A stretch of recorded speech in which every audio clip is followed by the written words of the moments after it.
There is one big mistake that women make when they meet avoidant men. In this video, I'm going to share what that mistake is and 3 reasons why it is the biggest mistake of your life when you're dealing with men in general and especially avoidant men. So the very first thing, I'm going to share a story with you. So a girl called Amma, she meets a guy and there's initial fireworks. Sparks are flying left, right and center. They have a wonderful time together. And then there are periods of silence. He doesn't really reach out. Sometimes he reaches out, sometimes he's not reaching out. And Amma is wondering, oh my goodness, we had a really wonderful time together. I wonder why he's not texting. Maybe he's shy. Oh my goodness, what can I do to make him know that it's okay to reach out to me? What can I do to get his attention? Then he reaches out and then they have another wonderful time together and then he disappears again. And then she's like, oh, okay, so what kind of things does he like? I'll show him how much of a lovely girl I am. I know, I'm irresistible. Men always like me because I do so much for them. Oh my goodness. And then she proceeds to meet all of his needs, whether they're sexual, whether they're physical, whether he needs somebody to cook for him, whether he needs someone to apply for jobs for him, or to help him with his schoolwork. Maybe he's in school, he's doing his PhD. Or sometimes it's as simple as listening to him rant on and on and on and on about something. His problem dominates the conversation, and she's a very good listener, and she's listening, she's asking him empathetic questions. Oh my goodness, I really so tell me how you feel. Oh yes, I'll feel like that if I were you as well, etc, etc. But then he disappears again and she's getting frustrated. How can she get him to change? It's been 3 months, it's been 6 months, it's been 8 months. He's not asked her to be his girlfriend yet. What can she do to make him ask her to be his girlfriend?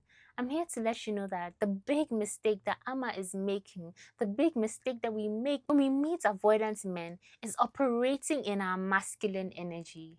Let me explain.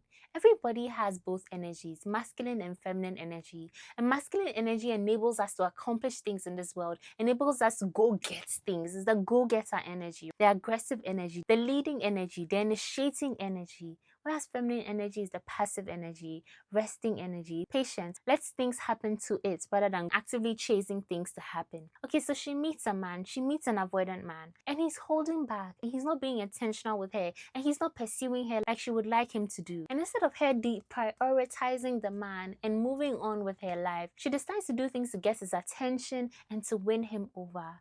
That's masculine energy, my love. Trying to make things happen, doing things, being the one who is doing things. You're operating in your masculine energy. Now, why is that a problem? I'm going to share 3 reasons why that's a problem. The truth, my love, is that men don't fall in love with women who outgive them.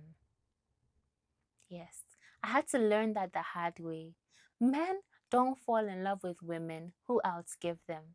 So if you're the one who's always listening to him when you're on the call, he's always the one talking, and it's just him, and you're the one who's always planning the dates, you're the one who's always going to his side of town on your own money, he doesn't even pay for your transportation or for your gas, you're the one initiating the dates, when you guys go out on the dates, you're the one who pays or you split the bill, he doesn't have any opportunity to give to you. If he's not having any opportunity to give to you, if he's not having any opportunity to invest in you, he's not falling in love with you. He's not. He's not falling in love with you. Men don't fall in love with women who outgive them.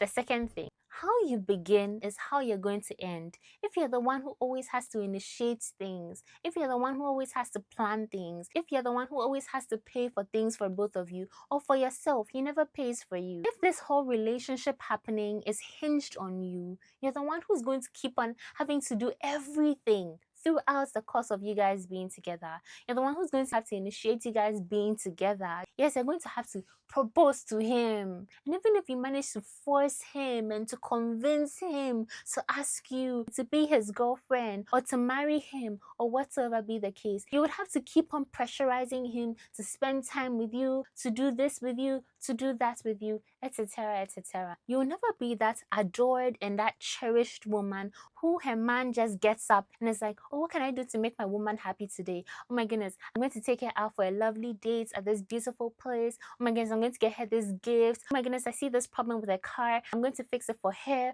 Or I'm going to save for several months so that I can buy her whatever she wants on her birthday. Or I'm going to take her for this trip or whatever it is. You're never going to be that woman if that's the energy you're starting with, because That's masculine energy. Masculine energy is doing energy, which brings me to the third thing. If you decide to operate in your masculine, you're going to attract a man who is in his feminine, or you're going to attract an avoidant man. If you decide to operate in your masculine energy, you're going to repel masculine men, because it has to be a masculine and a feminine inside of a relationship. So if you're in a heterosexual relationship and you are in your masculine energy, the guy doesn't have the opportunity to be in his masculine energy. He'll be in his feminine energy with you. He will feel like a woman, and so he will be repulsed from you, and he'll become even more avoidant. You're not going to get the sorts of results that you want to get from being in your masculine energy. Even if the man decides to sit in his feminine, he's comfortable sitting in his feminine for the majority of the time, you're not going to get the sorts of treatment that you want from that man. So what should you do instead? What should you do instead when you meet avoidant men? It's important that you signal your interest.